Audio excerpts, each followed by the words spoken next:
حضرت اوگھٹ شاہ وارسی رحمۃ اللہ علیہ ارشاد فرماتے ہیں کہ منشی گوہر علی کے ساتھ ایک آدمی سرکار عالم پناہ سے مرید ہونے کے لیے آیا اور مرید ہو گیا۔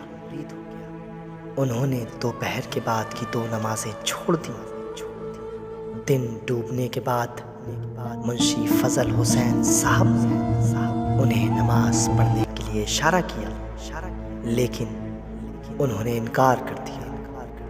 اوگھٹ شاہ نے اس شخص کے اوپر نظر ڈالی تو اس نے کہا کہ ہم نے سنا ہے جو سرکار عالم پناہ کا مرید ہوتا ہے اس پر نماز معاف ہو جاتی ہے، اگر نماز ہی پڑھنا ہوتی تو کسی اور سے مرید ہو جاتا۔ یہ سن کر شاہ فضل حسین ہنسنے لگے، پھر اس بات کو سرکار عالم نواز کی گوش گزار کیا۔ سرکار عالم پناہ نے اس شخص کی طرف نظر ڈالی اور فرمایا، اچھا 3 سال نماز اور پڑھو، پھر معاف ہو جائے گی۔ یہ سن کر وہ آدمی خوش ہو کر چلا گیا، نماز کا پورا پابند رہا۔ ٹھیک 3 سال کے بعد اس کا انتقال ہو گیا۔ انا للہ و انا الیہ راجعون۔ اللہ اکبر۔ سرکار عالم پناہ کا اللہ کے لیے عشق اپنے عروج پر ہوتے ہوئے بھی آپ مذہبی کاموں کی ہدایت اور تعلیم برابر دیتے تھے۔ بڑی مشہور بات ہے کہ عاشق الہی کو عشق کے سوا کسی دوسری چیز کا علم نہیں رہتا، صرف عشق ہی ان کا مذہب ہو جاتا ہے۔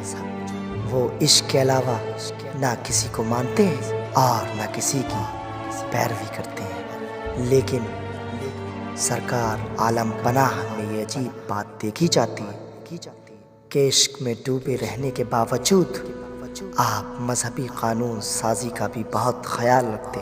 آپ مذہبی قانون کی پابندی کرنے والوں کو دیکھ کر خوش ہوتے۔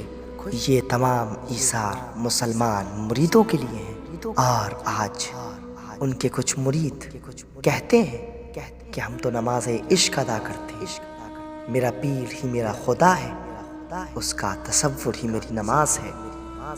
تو مرید ہو جانا ایک دن کا کام، اپنے کو وارسی کہنا یا لکھنا بھی ایک نام کی خاطر، لیکن پیر کے حلقے میں نام پیدا کرنا اور اپنے پیر کے حلقہ عافیت میں رہنا اور بات ہے۔